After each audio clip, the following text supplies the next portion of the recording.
Welcome to First in Fiction, your first stop for learning to write better fiction. I'm your host, Aaron Gansky, author of The Bargain, The Hand of Adonai series, and Firsts in Fiction. And I'm Alton Gansky, pitching in tonight as co-host, and I'm a novelist and nonfiction writer of several books. Several meaning more than 40. More than 40, if you count everything.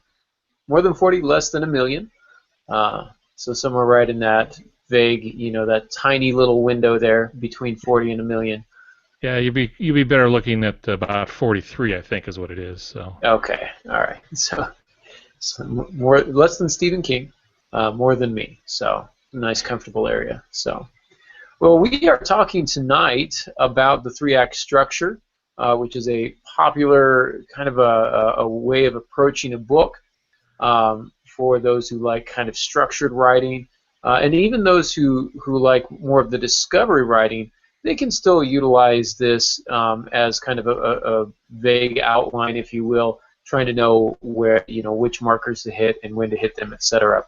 But I think, Pops, if you don't mind, why don't you go into a little bit more detail about it? I've actually never learned it formally. It was not something that was taught in my master's program, and I'm familiar with the term, but I don't know that I've ever formally used the three-act structure.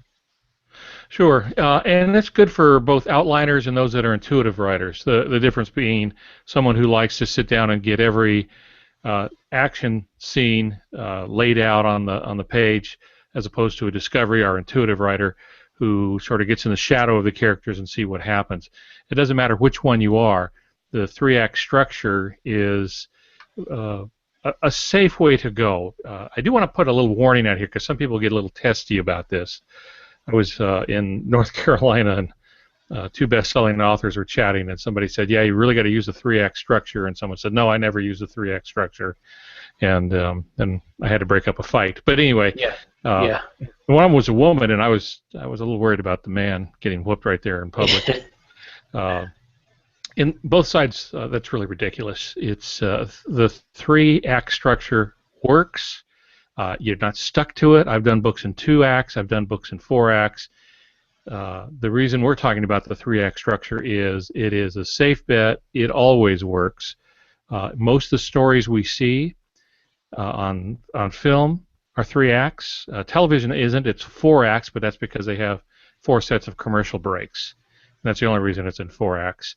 But if you write a movie script, it has to be in 3 acts, or they won't look at it. The same thing in a book. It's really been around a long time, and most of us do it intuitively. But if you break it down a little bit, it's very helpful. And so I teach this because you can't go wrong with a 3-act structure. You can with a 2 or a 4, but you can't go wrong with a 3. Yeah, and I definitely want to jump in and like you say, it's a tool. It's a tool to have in your toolbox that you can pull out. And I get one of the questions I get a lot are questions about rules. What rules do you need to follow? Which rules can you break, etc. I think the three-act structure is one of those where some will tell you it's a rule, some will say it's not a rule. Like you say, there's that debate. But I like to tell my students that rules exist for a reason because they're proven. They work, and they work for a reason. And as you say, this three-act structure does work, and it's a way of getting from point A to point B. So if we're a brand new writer, so let's imagine a brand new writer sitting down, somebody who's just started their novel, and you recommend to them, you say, let's use this three-act structure. I want to see your novel in a three-act structure. What does that mean, like in context of pages, and is there a specific formula, like on page 50 you have to be X amount of the way % through the book, or how does that work? Yeah, let's talk about that. First of all, you made a very good point when you said getting from point A to B, and that's really what a novel is. That's what fiction is. It's taking the reader on a journey from a beginning to an end of some sort. Yes, there's literary works that try to get away from that. There's experimental fiction that tries to get away from that, and that's all fine. But if you're trying to break in, you want to stay with something that editors know. And so that's why I teach the three-act structure. Now what I'm going to do is I'm going to talk a little bit about how long each act should be, and also change our conception, our basic conception of what a 3-act structure is. But the point I really, really want to make, and I want to make sure that everyone gets this point, is these are guidelines. They are not laws. They're not immutable laws like the law of gravity. They are guidelines. So when I say, for example, Act 1 should be 25%, you shouldn't sweat it if Act 1 is 27% or 19%. It's a guideline. That's it. So there's a lot of slop in it, but this will give you a basic idea on how to get from the very beginning, from the first line of the prologue to the very end, the denouement at the end, the epilogue at the end, and it will get you from there to there without sagging in the middle and having proper turning points in it. So, best thing to do is to imagine a timeline, like we're in school, and they always draw this flat line with an arrow on one end, indicating time, and that's what we normally think of with plots, that it's a flat line. It's not. That's the first thing we want to get rid of. It's better to think of a stair step that has 1, 2, 3, 4 major steps to it. It's a staircase of 4 steps. Each one is a little higher than the one that came before, and that shows an intensity in the plot. That is, something's going on, and it is raising the tension, and it doesn't matter what genre it is, but somehow you've got to keep lifting the stakes. You've heard the old line, I think, Aaron, that Chapter 1, you introduce your character. In Chapter 2, you put him up a tree. In Chapter 3, you throw rocks at him. And in Chapter 4, you cut the tree down. Yeah. It's a little basic, but that's the idea, is that things get worse. Right, progression, right? It's the idea of the escalating tension, upping the stakes is the term that we threw around at Antioch, and things go from bad to worse, and it's, the old Eeyore character of, oh, it can't get any worse, and then it starts raining. Well, at least, it can't even get any worse than this, and then lightning strikes them, and then ninjas jump out from the trees that you just cut down after throwing rocks at your character, and there's always a progression, and there's that arc, right? There's supposed to be that arc of the character thing, the emotional connection, which is derived from tension, from conflict, and the way you escalate that is by either increasing the number of problems that your character faces, or increasing, I guess, the intensity of the same problem, you might say. Sure. Yeah, exactly that kind of thing. I always envision that when I get done with a novel, my protagonists will probably hate me. Right. Yeah. Because that's my job, is to make his life or her life worse as we work our way through it. So imagine this timeline, but it's sort of a broken timeline. It has steps. Now, 3-act play, and this is where it comes from, is the old 3-act play, and which is now used in movies and the like. But the 3-act structure divides that timeline into, well, how many parts? What would you guess? 3? 3. Yeah, 3. And there's subparts to that, which we'll get into. But Act 1 is about 25% of the book. So let's pretend, for sake of discussion now, for teaching, that we're talking about a book that's, say, 350 manuscript pages long. Mm-hmm. Someplace around there. So Act 1 is about 25%. So that means that at page 88, around there, something needs to happen, needs to be a turning point. Now, what's a turning point? A turning point is a door which your protagonist walks through, and the door slams shut behind them. They can't go back. So they make some decision to do something that they can no longer get out of. They've committed to something. So let's take The Old Man and the Sea. You have the old man wants to keep the boy, his intern, as it were, wants to keep teaching him, his protege. But the old man's not catching fish, so the parents want to pull him away. So the old man has to prove that he can still catch fish. Okay, and there's the transition between Act 1 and Act 2. The problem comes up. He's going to lose the boy he loves, his protege, so he decides to go out farther than anyone else by himself and catch a fish. And so that's the first plot point. So that's his plot point, is leaving. Act 2 is twice as long. It's about 50%. Let me say it again. Don't get stuck on this. If your Act 2 is 47%, nobody cares. If it's 55%, no one cares. But about 50%. And that Act 2 has two parts to it, which we'll get to in just a second. Just know that it's a little bit longer. So on our 350-page book, someplace around page 263, we're going to have another plot point. Another door is going to open, our person's going to go through, and they're stuck, and now they've got to make the race to the conclusion to survive, to keep the one they love, to save the world from aliens, whatever the genre is. And then Act 3 is about 25%, thereabouts. Okay, so with Act 1, roughly 25%, what are we doing in those 25%, in those roughly 88 pages, plus or minus? Is there a particular, say, outline of Act 1 that you follow? I know one story structure that's very common is the establishment of the norm and then the breaking of the norm. Mm-hmm. So if we're looking at Lord of the Rings, we've got the Shire. Hey, look, everything's great in the Shire. We've got some fireworks with Gandalf, and then boom, here's the ring, and we got to get it away from here, right? This ring is powerful. So this, if I'm understanding this correctly, the end of Act 1 is really when Frodo decides to take the burden of the ring and try to get it to bring it to safety or keep it out of the wrong hands. Right. Would that be correct? Right, and that launches him on this adventure. So now he's walked through that door. He's taken that responsibility. He's walked through the door. He can't go back. He's got to go now through Act 2 and the two major stages of Act 2. So in Act 1, there's the setup, which you're talking about, the establishment of the norm. Sometimes that's assumed. Sometimes it has to be laid out.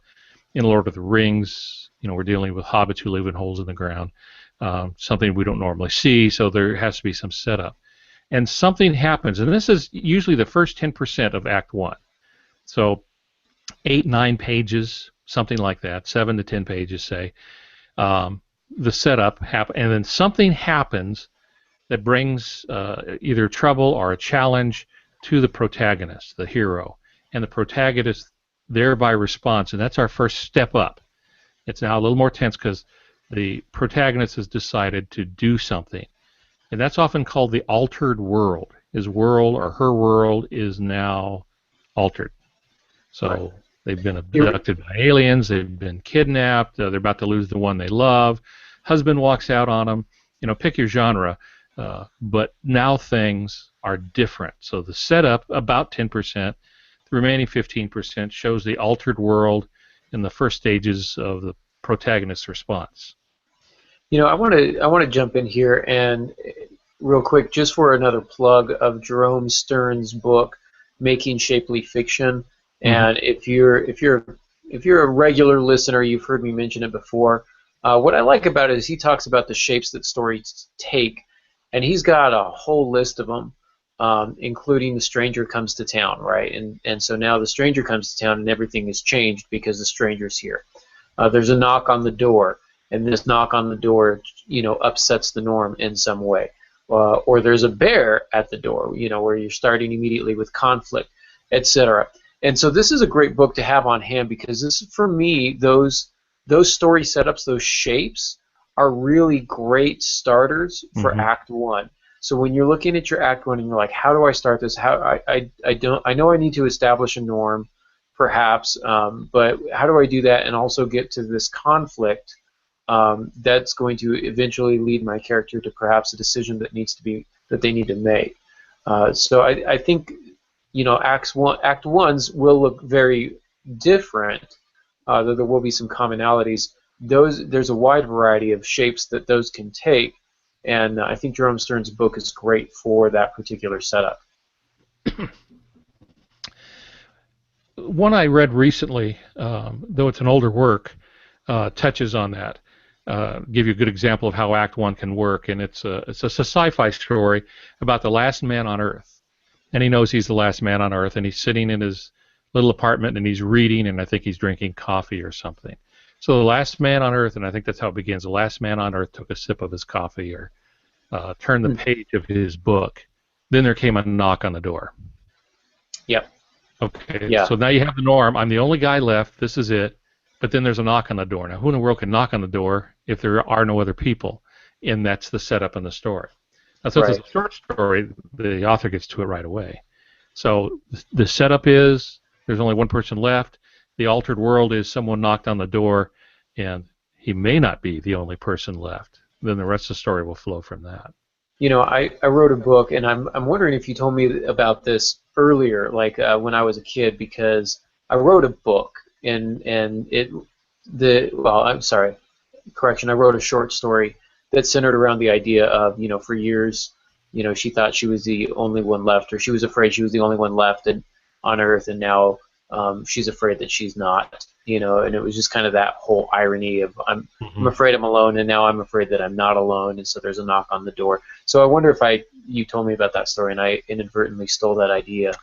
No, probably not, because I think I read it just, I don't know, probably in the last year or so. Okay. So I'll take credit then for my earlier story. Yeah, I think you should. Of course, then again, maybe I had read it before, and I'm so old now I've forgotten it. I don't know. It's very possible. You feel the home calling? Yeah, sometimes. So Act 1, you get the setup, that the norm as you call it, about 10%, altered world about 15%, then some crisis, and that's the turning point. So the old man in the sea rows out farther than he should, especially for a man his age, but he's going to prove a point. Now we're in Act 2. And Act 2 really has two parts to it. So about halfway through, and this would be the midpoint of the book, I put another step up, which would be the third step up. The first step up is right after the setup. The second one is as you move into Act 2 in the middle, and that's just to keep the story from sagging. 50% is a lot. Right. To maintain, so 50% of a book. That first portion of Act 2 is the struggle. What does the person get into? What do they do? How do they fight? And so with the old man, he's in the sea. He's fighting the ocean. He's fighting age prejudice. He's fighting all of these different things, and he's trying to catch fish. And then his first major setback is he catches one. Right. A big one. Yep. One that you don't catch on a hand line. The movie with Spencer Tracy is just great, where he talks to his hands. Hands don't fail me. He can't let go of the fish because it'll prove he's a great fisherman. But it's too big for one man to land, and certainly one old man. So there's a major setback in those things. Now, all is lost if this fish gets away. And so that whole second act is the lead up to him catching of the fish and the catching of the fish in the battle, and he has that major setback. And then we move into Act 3. And that's around, again, page 263 if you're doing a 350-page book. You can do your own math, but whatever you think your book's going to be, and it'll slide around some. That's major turning point number 2, and it's a major setback. So it's the next step of tension, and in the old man in the sea, it's the sharks come, and now he has to fight the sharks. They want his fish that he's strapped to the side, so he's in danger of the sharks. He's in danger of losing the fish, and this is his last chance. And so he fights for everything, all of his life, all of his strength. He fights for his life, and in the end, he loses. The sharks eat most of the fish. Right. So, spoiler alert! Spoiler alert! If you haven't read it, it's the old man in the sea. But maybe there are some young men who have not ever been fishing. So let me ask you real quick. The difference, because you mentioned there's another kind of, maybe not a turning point, but an intensification of the conflict in Act 2 about halfway through. How would you define the differences between turning point 1 that brings us from Act 1 to Act 2 and that middle step in Act 2, the intensification, and then the turning point that leads us from Act 2 to Act 3? Like, is there a difference between them, or are these essentially just the same thing where it's just another step up? Or do you understand what I'm asking? Yeah, the first example that comes to mind is from one of my Perry Sachs books, where they're trying to get to Lake Vostok, which is underneath the ice at Antarctica. And they have to be very careful about it because it's water that's not been seen for countless eons, and so they don't want to contaminate it. The first big problem is somebody comes and disrupts everything, takes them captive. That seems pretty bad. There's guns involved. There's beating up that's involved. All those things going on. But the next big turning point is there's this big hole through the ice. It drops a couple of miles through ice, and they take my protagonist and drop him down it. Okay. So that's worse than having somebody hold a gun on you. He's in a special suit, of course, but they drop him down it and just let him go. So now his life's not endangered by the people above. His life's in danger because of everything he's going to face beneath the ice, which is the name of the book. With that, so now again, what happens if we're doing a romance here? Well, in the setup, boy meets girl, and this is the old 3-act play: boy meets girl, boy loses girl, boy gets girl. Those are the 3 acts. Right. So husband is faithful, is led astray. The wife does everything she can to win him back and must face other problems in the other woman. And then in the process, she stands to lose, much later now in the story, she stands to lose not only him, but her son and all of that. So now she's got to fight on, maybe now against the man she loves, to be able to keep the son that she loves. And that puts them into the last chance segment. So there's the setup, the altered world, that's Act 1. There's struggle and all is lost. Those are the 2 parts of Act 2. Then in Act 3, there's the last chance, and it's about 20% of Act 3. Again, don't worry about it if it's 15 or if it's 23%, but it's about 20%, and the last 5% is the aftermath, often dealt with in the epilogue or some form of denouement where everything's tied up in the end. Okay. Each of those takes us up a step. The tension gets ratcheted, whether it's emotional or physical or mystery. All of those things take place. When you put them together, you have a guaranteed structure that will work for you every time. Now, again, you don't have to be confined to it after you've got some experience as a writer, you've done a few books. You might want to vary it a little bit. Stephen James, whom you know, he doesn't like the 3-act structure. In fact, I think he has a book out about not doing that. And that's okay. But he's Stephen James. He knows what he's doing. He's been through this so many times that he can make changes. Right. Story trumps structure, I think, is his book, isn't it? That talks about kind of the way he sets up a book. Is that correct? Right. And he's right. It's always the story. The story is what matters. It is paramount. It is the gold. The structure is just to help us as writers put things in a step-by-step process that readers can understand, to give some organization instead of just jumping all over the place with that. Now, a good writer doesn't necessarily need all of that. Right. But they will instinctively go to a 3-act structure. Yeah, and it like you say, instinctively. I mean, it's what we learn, right? It's what we read. It's what we learn. Mm-hmm. Iambic pentameter poets, or actually iambic quatrameter, the Emily Dickinson kind of a feel to a poem. Pretty much everybody who their first 50 poems all sound like cheap Emily Dickinson knockoffs, because it's kind of the nursery rhyme setup, right? Like that's just the structure that people hear in their minds when they think of poetry. And I think a lot of ways fiction, especially with our media-driven culture, with movies, we're inherently go into kind of a 3-act type of a structure. A beginning writer knows the basics of intensification, right? And that's kind of what we're talking about here. And I think the 3-act structure gives some good guidelines about pacing. I mean, can we talk about pacing here, really? I mean, one of the things I think that we're establishing is if you go 25 to 35% of your book and nothing's happening, nothing's getting worse, there is no intensification of conflict or tension, then it's time to start messing up somebody's life.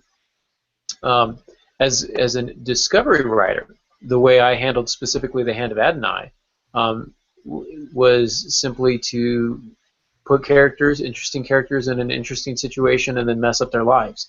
Sure. And what was cool about that is whenever things started dragging, I just threw in a monster and just let them have at it.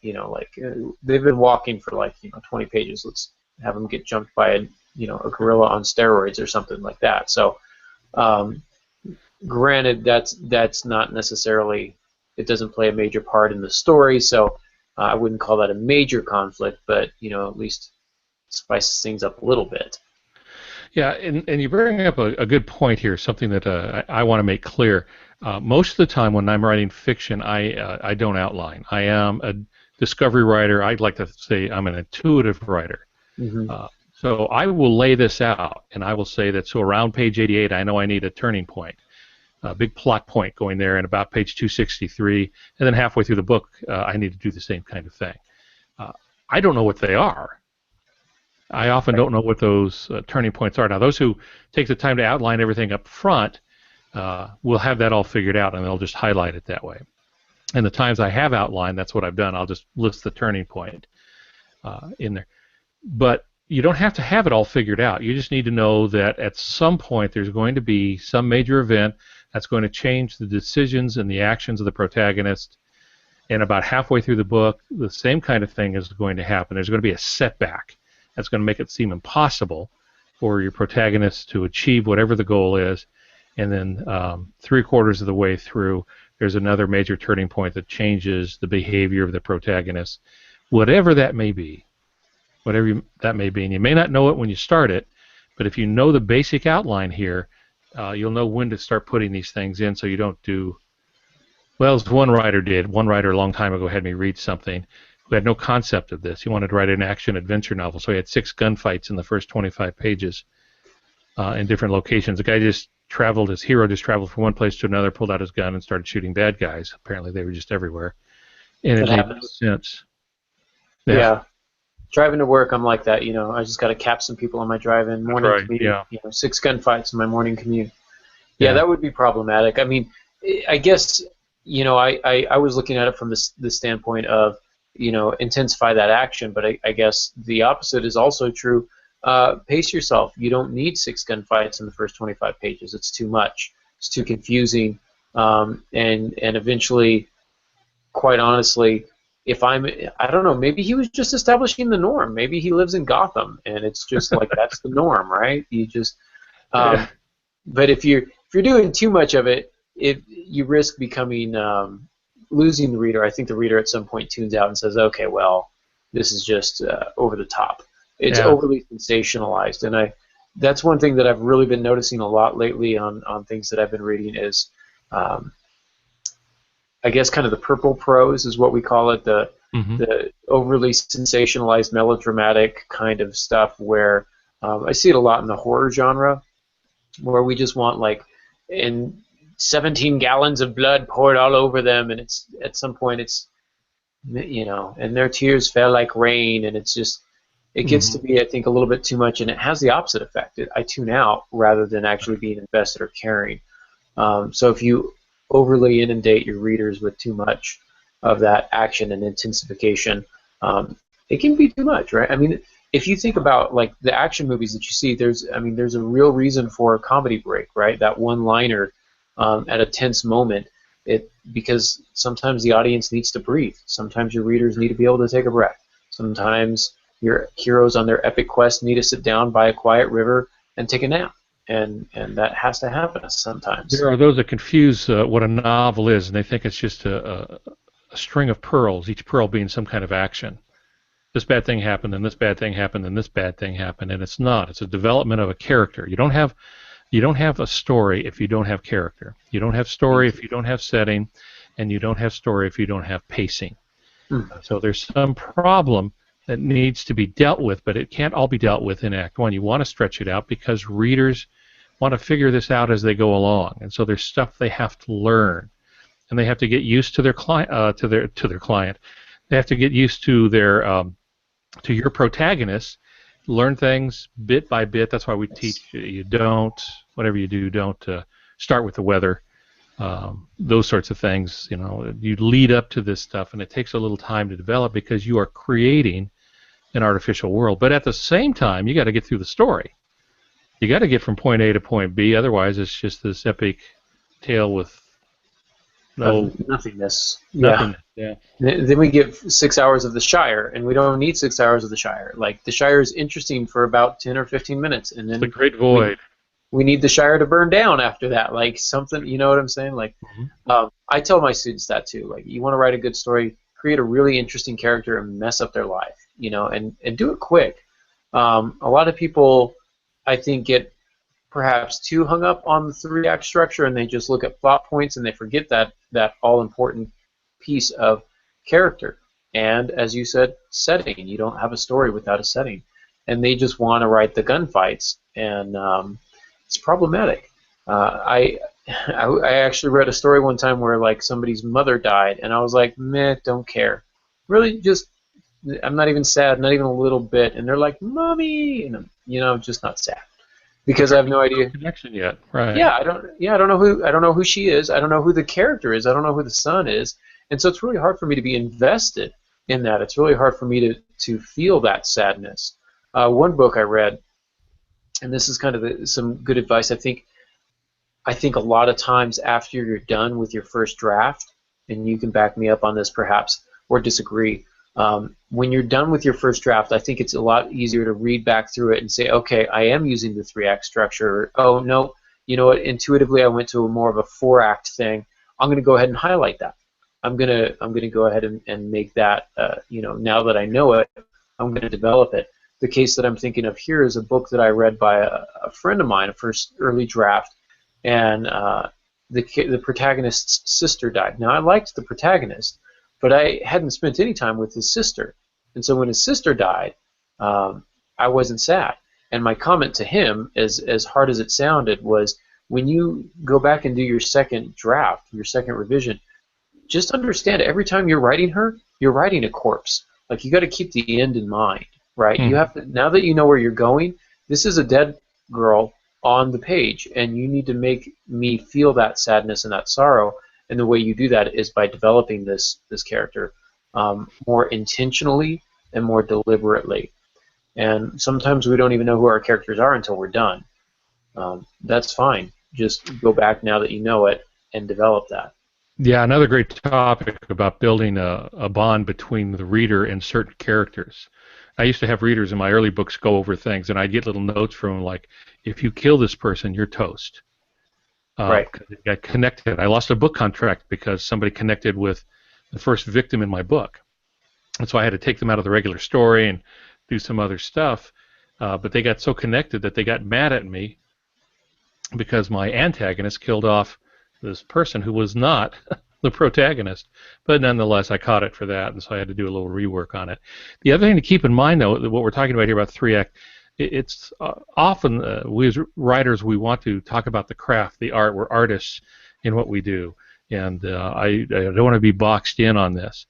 But if you want to sell it, you're going to have to please an editor someplace along the line. If the editor is not getting it in the beginning, then you're just writing for yourself. That's fine. Write for yourself. I don't see any problem with that at all. But if you want to sell something, you have to understand what it is that they're looking for, and they will recognize a 3-act structure pretty quick. Yeah, I agree. They'll notice it. Again, it's intrinsic. It's ingrained in us. We could talk about the archetypes, character archetypes, and why those resonate with us. We could talk about why rules are rules, because they work. And 3-act structures, I think it's good to know it so that you can rely on it if you need it. I think it's a great outline to begin with, to keep you on pace, to keep you honest. But again, like you say, you don't have to be married to it. The percentages can change. I know for me, I like my Act 1 to be, you know, maybe 10% at the most. I like to just get right into Act 2 as quickly as I can. But with the Hand of Adonai series, the responses that I was getting from early readers is, I need more time. I'm not really developing a closeness to the characters, or I hadn't built the Shire properly, and so I had to go back through and slow things down and understand I was writing for a different kind of a genre. So it's a good starting point. Not necessarily something that you have to be married to, but it is definitely something that you can go back to and use as a way to help your writing and to keep you honest. Yeah, well, I think writers should take it seriously. Anyone who wants to be a professional writer needs to master this 3-act structure. It doesn't mean they always have to write that way, but they at least need to know how the it works and why it works. Just not to say, well, I don't want to do it the way other people have done it. And you're right that intuitive writers often will do this without even knowing they're doing it.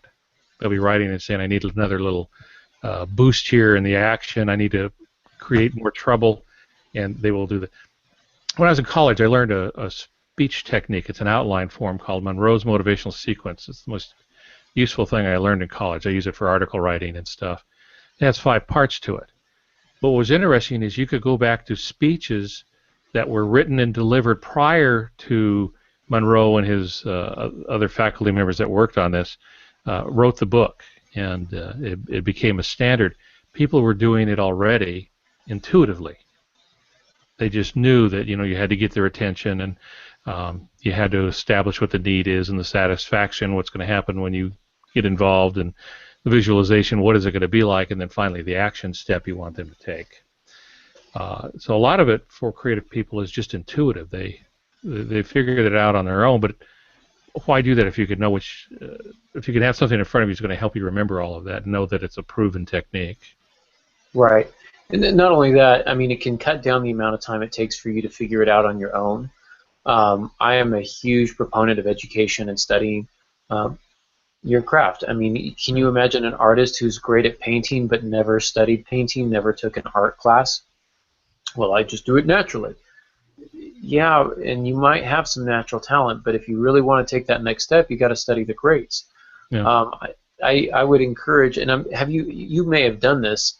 Have you gone back to particular novels and kind of outlined them? Some not ones that you've written, but say a Stephen King novel. Have you gone back and kind of backward mapped it and outlined it to see if it fits into the 3-act structure or what kind of structure they're using?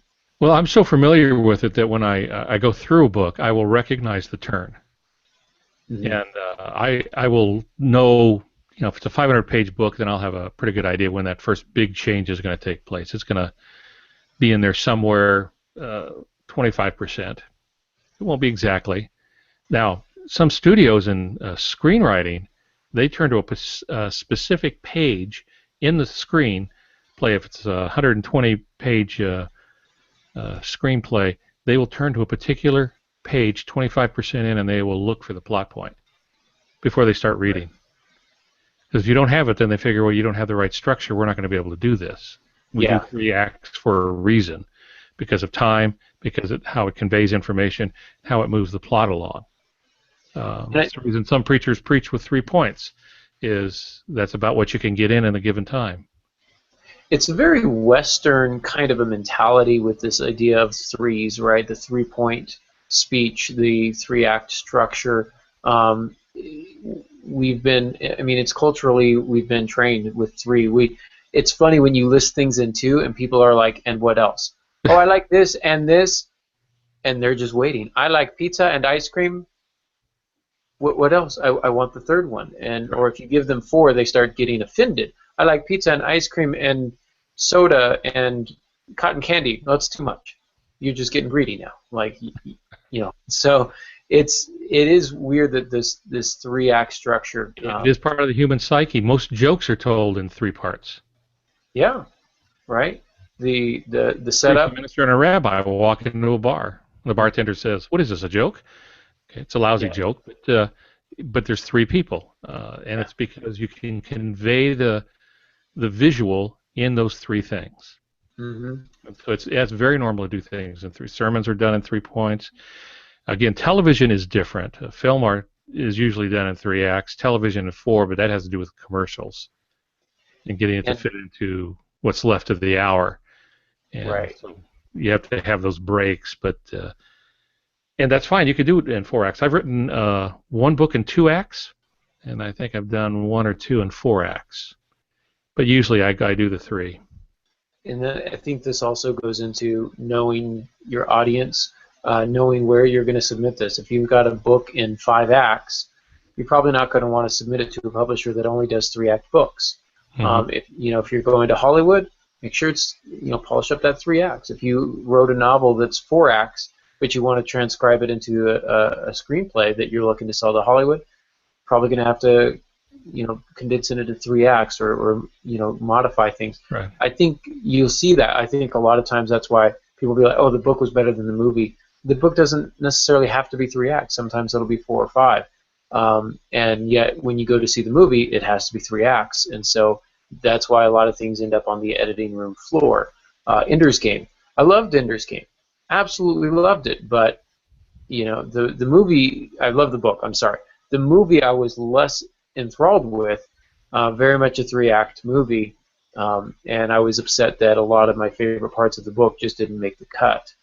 Well, a lot of that has to do with the amount of content. I've reduced one of my books to a screenplay, and it took me 4 or 5 efforts to get it down, and even then I wasn't happy with it. It's very difficult to go from book length to movie. Feature film's 120 pages, but it's script pages, so which is about 50% of a regular manuscript page that you would have in a novel. So it's like trying to tell a 350-page book in 60 pages. Which is a challenge. Yeah, it's killer is what it is. I don't know how some of these guys do it, but it's killer. Yeah. So, do you mind if I put you on the spot here? Sure, put me on the spot. The Bargain. I did not deliberately write that with a 3-act structure in mind. Would you say that fits the 3-act mold?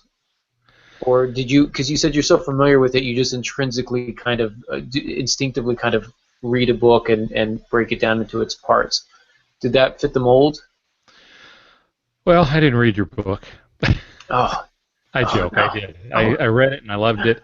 And yes, you can break your book down into the 3-act structure. See, and that was, I guess, instinctive because I didn't set out with that in mind. I just knew, mess up the life a little bit more. So, excellent. Hooray! So I pass. Yeah. Well, you have the setup where they arrive in the desert. You have the setup where he undertakes the mission. We're not going to spoil it here. Yeah. And then you have... There's a turning point where he makes the choice. Yeah, he has to do this. The choice is kind of made for him. And that leads to the end of the book, yeah. Yeah. So, okay. Excellent. Very cool. So I think that's pretty good. Did you have anything else you wanted to add? No, I really think that's about it. The only other thing I would add to it, in most 3-act structures, as you move along the horizontal, you have less and less time. So it's a loss of time. It's often called the ticking clock. It moves the story forward. So if you don't get something done by a particular time, it's an old MASH episode where they literally put a clock on the screen. And they did the whole episode. You can see this person is going to die if something doesn't happen within 30 minutes or something, and you see it ticking off through there. And we respond very well to that. And it's true with any story. There is a passage of time. There's a change in the character. Character somehow has changed through the process, but then there's also a passage of time. Yeah, and you that ticking clock is great because you have to have something. You have to be moving towards something. It keeps your characters, the sense of momentum, I use that word a lot, the sense of momentum in your book comes from that ticking clock. When I talk to writers, I will ask them, what happens if your protagonist fails? It's a good question. Yeah, what happens, okay, it all falls apart and they fail. What happens? Does the world end? Is there a murder? Sheep herders take over cattle ranches. Sheep take over the world. Sheep take over the world, or goats. But what happens if there's a failure? If your protagonist just flat loses, then who pays the price? Does he die? Does somebody loved die? Somebody gain power they shouldn't have? That kind of goes into the idea of what's on the line, what's at stake, because something has to be at stake. And we talk about upping the stakes, right? Like, if I don't fix this, then it could be my marriage. But now if I don't fix it, it's not just going to be my marriage, it's going to be my family. And now if I don't fix it, it's not just my marriage and my family, it's my marriage, my family, and my job, or whatever the case may be, however you want to order that, to where things are, upping the stakes, what's at stake originally in Act 1, and how does that intensify, or how, what else is pulled into the mix in Acts 2 and 3, or in Act 2 specifically. Right. So, Maybe a good way to think about it just comes right out of the news with this Ebola, which I wrote about years ago. But yeah. this Ebola situation, in Act One, somebody has Ebola, and that's kind of altered the world. But they've slipped through. They've come over on an airplane. Mhm. Okay, so we got to find this person because the person's unwittingly infecting many others. You have them walk through a schoolyard or something to heighten the tension. So what Mhm. happens if your protagonist fails? People die, and those people who are dying are going to affect other people who are going to die, and on it's going to go. And that works very well in a 3-act structure. Sure, absolutely. The more time goes on, the ticking clock, you got to solve it by a certain time, or you can't keep up with the rate of the spread of the disease. So Right. sure that we've seen movies like that, the outbreaks, and Mhm. pretty much any post-apocalyptic virus film would fit that description there too. Yeah. Um, so excellent. Yep, it Well, works. yeah. Anything else to add then? I think I'm checking the chat room here. Molly wants to know if I'm a Hobbit killer because I mentioned burning the Shire. I thought that was Yes. established. Yeah, I mean, haven't you been listening? Wait a minute. Uh, Would that be? Wait for it. Hobbit side? oh, wow. Hmm. That was That that a was for short Molly joke? and Joe. It felt like a short joke. So she has also not read Old Man in the Sea, so we can heap shame upon her. So, but I think we've handled all the other questions. So if we've missed anything, please let us know. Send us a note, comment on the YouTube channel, or on our Facebook page at facebook.com/firstsciencefiction. And you can follow us on the Twitter if you want. You can follow me at ADGansky. You can find me on Facebook and on my website, aarongansky.com. And where can they find you, Pops? Wish you hadn't asked that. It's either Alton Gansky or A Gansky. It's probably Alton Gansky. That's the one Oh, I use the most on Twitter. Now I'm thinking about it. I haven't written that down for quite a while. So although the I Twitter one? use Twitter, but I just I'm lacking nourishment this late. So Yeah. Well, I should probably mention if you follow me on the Twitter, I will occasionally tweet, and by occasionally I mean a good once every few months. But if you direct message me, I do get that, and I can talk to you that way or Facebook. So I'm having visions of people like tweeting me and me never getting it. So I don't know. So a little birdie told me that somebody tweeted me because it's a little a bird. birdie Uh, tweet. Yeah. You want to wind this up? yeah. So. The jokes Thank are you. getting bad. Yeah, they weren't good to begin with. And Act 2 jokes are getting worse, so we should probably wrap up before we get to Act 3 jokes. So, well, thank you all for listening, and until next week, I'm Alton Gansky. you're supposed to say good writing, remember? Good writing, See, remember? yeah, Let's try that again. I'm Alton Gansky. Good writing.